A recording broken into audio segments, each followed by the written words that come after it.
question is, do the top 10 or 20 universities calculate weighted GPA? Do they only consider the unweighted GPA? How do you identify dream, breach, and safety schools? And then there's a specific example here. Is it solely based on GPA and the rigor of those classes? For example, if a student has several Bs at an extremely academic private school, but takes 4 or 5 community college courses and earns all A's, since college courses are weighted as 5 points, the overall GPA will be inflated. Would it help the student to be more qualified to apply? Okay, so it's a multi-part question, so let me break it up a bit. So the first of all here is that if you're talking about a top 20 university, um, oftentimes they will get the entirety of your transcript. And it's not a simple decision of just looking at it from a weighted or unweighted GPA. They see the entirety of your academic record. They will be evaluating it based on the choices you made in terms of the courses, making sure that you're picking some rigorous, challenging courses. They'll be looking at your performance in those classes. So it's not really a simple thing as weighted or unweighted because they have access to both, right? So insofar as you're talking about like dream, reach, and safety schools, that's a mix of things like your GPA, your test scores if the school requires them, and how strong your activity profile is. And so at HS2, we do have a fairly good database, and like we rely on data to help students predict what range of schools they can be competitive for, so that you're not just taking a guess. That way, you're not applying to too many schools that you categorized as maybe a target school that were actually technically a reach school because you're applying for maybe a more difficult major. So in terms of classifying it, that's not an easy question to answer because it really all depends on your situation. But rest assured, we can help you determine which ones are appropriate dream, reach, or target or safety schools. Okay. Now, given the specific situation you mentioned about having several Bs, yes, absolutely. Taking 4 or 5 community college courses, for instance, will help boost up the GPA, but will not make up for those grades, right? So let me be clear on that one. So colleges will still first evaluate your academic record at your school. That's by far the most important academic criteria they look at. Now, if you already have, let's say, a less than perfect GPA, then taking additional coursework, maybe outside your school, can help compensate for it, but it won't make up for it, right? So just keep that in mind. So it'll help boost it up a little bit. It'll show that maybe you can handle college level courses. But like I said, it doesn't necessarily mean you can sort of make up the ground and become like, in their eyes, like a 4.0 student again, right? So you have to be aware of the limitations of those things, but it can most definitely help. It'll definitely help a lot better than not doing anything about the multiple Bs in your transcript, right? So that's probably the best solution to make you still more competitive. I think it also helps a lot if you have those extra courses and your academic record shows consistent improvement, right? Because let's say, for example, you had those multiple Bs earlier in high school, like freshman or sophomore year, but you cap it off with straight A's in junior year. And on top of that, you continue to get A's on college level courses, then you could go with the narrative that maybe you're just a little bit of a late bloomer and it took you a while to sort of like find your stride academically. And so those students tend to fare better than a student who is necessarily getting those B's like in junior and senior year. So just, keep that in mind. Okay, next question. If a student wants to apply for engineering, besides strong math and physics scores, what else needs to be done? There's plenty, of course. That doesn't guarantee that just because you have good grades in math and physics that you would necessarily be able to get to a good engineering program. Because engineering and computer science are probably the most rigorous and the most competitive majors these days. So you would need strong grades across the board and take the most challenging courses in math and physics and obviously get the best grades in them. In addition to that, you have to have a strong profile of activities that are related to your major, right? So that's definitely, that's a tall order, but given how competitive the landscape is for a lot of engineering and CS majors, that's pretty much the standard that you need to have in order to be competitive in that landscape. Next, how can a freshman interested in pre-law find a research program and publish a paper and do an outstanding passion project? As far as the research goes, first of all, let's be clear, there's no such thing as a pre-law major. That usually means that you're going to major in something in the social sciences or the humanities, most likely, right? So depending on your field, it might not be a field that's conducive to research, especially if, let's say, you're an English major, right? You can't really do English research, right? But if you went to something that's maybe more of a social science, like a psychology or an econ, yes, you could probably reach out to some professors and try to see if you can do like, have them as an advisor or mentor for you to do an independent research project and write your own paper. Now, keep in mind that it's a little more difficult for a freshman, especially if you're a rising freshman or rising sophomore, because many of these professors will feel that you're just too young yet, right? So you haven't even taken like AP courses in the subject that you want to study. So I would suggest, using each summer as a stepping stone for the next. So normally that would entail maybe taking some courses. There are some summer programs that entail maybe doing a research term paper kind of thing. So I think that could be a good thing to look into as well, to build your credentials. If you're interested in a field like history, for instance, there is a publication called the Concord Review that is often very highly regarded by top 15, top 20 Ivy League level schools. So that could be something you can look into. And for the last part of that question about a passion project, I mean, the very nature of your own passional or personal project, it really just depends on what you're passionate about, obviously, right? So it could be in the nonprofit realm, it could be like your own business, potentially, if that's what you're interested in. It can and probably would be a good thing to have it related to what you want to study for your major, but it doesn't necessarily have to. Okay. Um, Next question, is JSTI summer camp prestigious? I'm not as familiar with it. I assume that so that's the Joint Science and Technology Institute. All right, so yeah, so I think that's actually a pretty good program overall. Like it's a good way to get you in, exposed to a lot of different fields, but it's not necessarily like I would say as intensive as some of the more competitive like summer research programs. So I would view it as a good stepping stone program, and then kind of like move on to more competitive ones in future summers, I would say. Next question, what undergraduate major is better and safer for pre-law interest? To be honest, law schools accept any major.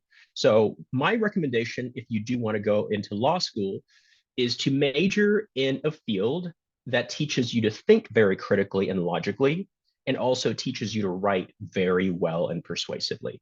So these could be satisfied by traditional fields like political science or international relations, but you can also get that same benefit by majoring in something like English or classics. Surprisingly, actually, you can even get some of that benefit by majoring in something like math or philosophy, right? So yeah, I actually saw a statistic that said like, math and physics majors account for like, 5 or 6% of people accepted to law school, which is one of the bigger percentages actually. And the reason for that is that like those fields teach you to think very, very logically. Now, of course, you would want to maybe minor in something that teaches you to write better as well, to compensate for the purely more quantitative nature of those fields. Okay, so next is for research projects, would it be less valuable if done on my own instead of under the guidance of a professor or PhD student? Most research projects nowadays are pay to play ones like Lumiere or Scholar Research or Scholar Lunch. Yes. So the good thing about that is that if you don't quite know what you're doing, it's a good sort of stepping stone because most students, if they want to do research on their own, they're lost. They don't know what to do. So oftentimes that would be a good thing. You don't have to pay for these programs. Of course, you can take the initiative to reach out to these professors on your own, and hopefully you get someone who can, who'd be willing to mentor you. There are courses that you take, like summer programs specifically in terms of how to, do a guided research paper. And then you can use that as a stepping stone for moving on to, working with professors on your own later on in high school. Next is, can a non-HS2 student apply for the Harvard Crimson Summer Camp? Any grade limitations? How much is it, please? If you are interested in that program, I do highly recommend that you contact your local HS2 office. They can give you more information about that. Next, besides the UCs, are there any other top 50 schools that require 1 year of high school art credit for admissions purposes? For most private schools, no. It's not really a hard, fast requirement like the UCs do. But it's probably in your best interest to go ahead and check each individual school. But I don't really know of anything that's very similar to the visual and performing arts requirement of the UCs in that sense. So that is one of the more stringent requirements for the UCs, of course. So definitely it would be in your best interest to do a check once you have your list of colleges to see which schools might require it. But off the top of my head, no. Okay.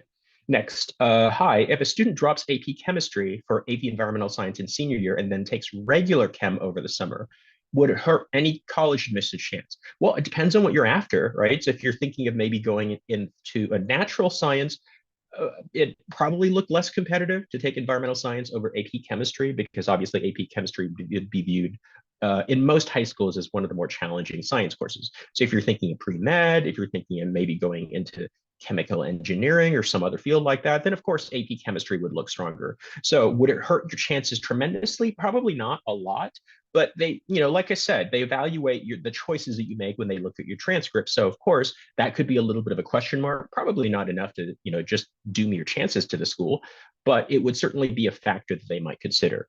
Okay. Next, a student wants to apply for industrial design. What kind of portfolio will benefit the application?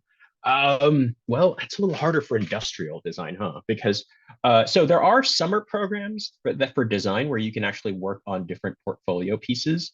You might want to check because not all industrial design programs may even require a portfolio per se.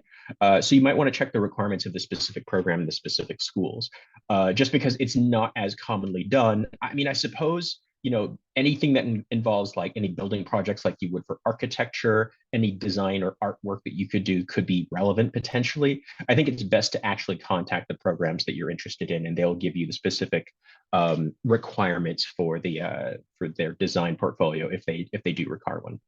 Okay, next is for certificates from taking courses at Coursera. Where would you put this information on a college application? It depends on the UCs. I would probably advise you put that on something like the coursework other than A through G, right? There are fields for that.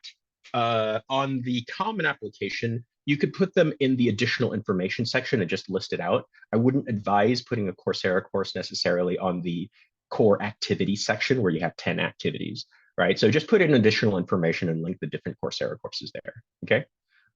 Next, what are the prerequisites for the UCR data analysis summer course? I don't even think there's a math requirement per se on that one. I think you should be fine, as long as you're in high school. Okay, next. My daughter's currently sophomore in high school, enrolled in Spanish 2 after completing Spanish 1 last year. She has observed that the course material is becoming more challenging, and she does not have confidence in her ability to achieve high grades in Spanish 3 and Spanish 4. So she's considering switching to Chinese 3 or Chinese 4 in junior year with the intention of taking AP Chinese test. However, would such a change negatively impact her profile? A little bit, yeah. So I think, especially if, they know she's ethnically Chinese and she's taking, you know, uh, she's been taking Spanish 1 and Spanish 2, that might look like it'd be a little easier potentially. So I would say, first of all, before you decide that, maybe try to see if she can do a little bit of preparation during the summer and see if she can handle Spanish 3, because sometimes it could just be a matter of getting an effective tutor. It could be something where just some review and self-studying could help. I think the first thing is give an effort to try to isolate and identify what it is that they're struggling with in terms of Spanish in the first place, right? So if it's like vocabulary and they just need the discipline to study it, that would be a factor. I mean, it's not going to hurt tremendously, but it's definitely something, like I said, it's much like the situation with AP Chem versus AP Environmental Science. They will evaluate and scrutinize the choices that you make in terms of the courses that you're taking and the curriculum that you have. So if they view it as kind of like, well, she's taking a slightly easier route here, I'm assuming if the rest of your schedule looks really rigorous, that's probably not going to be a major issue. Okay. But if the rest of your schedule looks a little bit soft, then of course that might not be as good. Okay. Next is a student has been rejected by SSP and RISE.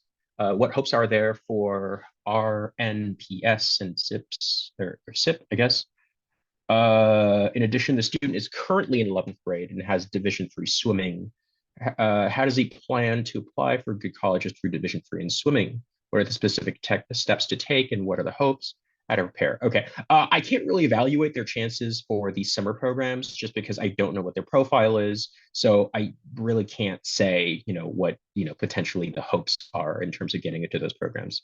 Okay, but as far as Division 3 swimming, I would say one of the key things then is to really talk and network with the coach and try to see if there are schools that are D3 that would be interested in the student's time for swimming. In terms of possible recruitment, that would really depend on the students' times and their performance in whatever events they do for swimming. But like I said, the very first person to talk to really is the coach, and ask the coach, hey, I'm thinking of maybe doing swimming in college. What should I do? Do you know any of the college coaches, maybe of the schools that I'm interested in? And that would probably be the first step that I would have them do. Okay. Because the coach could also then evaluate whether or not the student would be competitive enough to be actually recruited for swimming potentially. Okay. Next is for someone who wants to apply for a math major, if the highest level offered at high school is AP Calc BC, would you recommend taking post AP courses such as linear algebra, multivariable calculus in a local community college? If it's too difficult to get enrolled in community college by 12th grade due to space issues, would that be an issue? I mean, normally, yes. If they're thinking of being a math major, it makes sense to take things like linear algebra, multivar, differential equations. You're not limited to one community college. You could literally, if it's an online course, take any California community college, for instance, if you're in California. So that shouldn't really be an issue based on space issues. You don't have to necessarily limit yourself to the community college that's geographically closest to you. Okay. So keep looking. There's definitely going to be some good options there. Okay. All right. Next is my daughter's currently a sophomore. Oh no, I think I already answered that one. Sorry. Okay. Next, if invited to National Leadership Forum sponsored by George Mason, a prestigious summer activity, the cost is high. I mean, I'll be honest, most summer programs do tend to be costly, especially when you factor in things like room and board. But it really all depends on, the overall I guess, what the student has done in prior summers. It might be a good value, especially if a student doesn't really have a ton of different activities. If a student is very, very competitive, things like National Leadership Conference, National Leadership Forum, they're pretty good activities overall, but I wouldn't rank them necessarily as very highly prestigious, right? So that depends largely on things like your family budget. If it's okay for you to spend that money, it wouldn't be a bad option rather than just like not having a student do anything at all. If finances are an issue, you can always just go ahead and, much like the previous question, take a couple of community college classes, maybe get a summer job, do some volunteering. I think that would be a good option depending on what it is they're thinking of studying down the line as well. Okay, next is if I don't get a good grade from a community college or a UCS summer class, will it show on my high school transcript? Will it affect my GPA? It's not going to show up on your actual high school transcript, but technically you're supposed to report that to whatever college, the colleges you're applying to. So yes, I mean, if you're going to take the initiative to go ahead and take a college course somewhere, I would highly recommend that you give it your best effort to try to get a good grade in that class because that's the whole purpose of trying to supplement your high school transcript, right? Is to go ahead and have, additional coursework to try to boost it up. But it does happen where a student does get like maybe a B. Obviously, if it's a C or D, then that's really not looking good, right? But if you can get even a B, it'd be worth sending because it still shows that you're taking the initiative to further your education. All right, so we got maybe time for a couple here. For a 10th grader who wants to get into a business major in the summertime, where and how can we find internship and research opportunities? Business is not really a field that is conducive to, let's say, research per se, but yeah, internships would probably be good. I mean, you can just contact local companies if there are any startups nearby. You can network with friends and family. Honestly, even just a summer job would be amazing because that teaches you a lot of the fundamentals of business. Okay. That would, certainly be a pretty good option overall. There are companies and organizations that do network and set up not volunteer, sorry, internship opportunities with local companies. That wouldn't be a bad option too if you want to go that route. Okay, next, do your student athletes manage both academics and sport commitments well? Um, Generally speaking, yes, a lot of HS2 students who also have athletics manage to handle them pretty well. Not all, right? So, and that's why typically for counseling, we try our best to go ahead and help students manage their time so that they're not overextending themselves with whatever sports commitments they have to the point where it's a detriment to their grades. It's a balancing act. It's a really tough thing to be able to juggle both considerations and do both well, of course. And you kind of have to, especially if you're going to want to do, let's say, a sport at a very competitive school. Okay. Uh, Lastly, I think that's pretty much it. Okay. Yeah. Hold on. Is there something in the chat? Yes. Like one last question in the chat. Does HS2 provide internships for humanities major? As of yet, The closest thing we have is, of course, you can do the Crimson internship. That would be very, very solid for people interested in the humanities. Because even if you're not interested in, let's say, for example, the actual journalism aspect of writing, they do have aspects where the internships could involve, like maybe the business end of writing the Crimson as a student paper, for instance, right? So it's a fairly versatile internship. So I would definitely look into that. That would be a good option for students interested in the humanities field, to be sure. Okay. All right. Well, yeah. So that gets us right at the end of the time. So, I did get a chance to answer more of your questions tonight. Thank you so much for joining us. And yeah, so Yeah. join me again next week for more Q&A.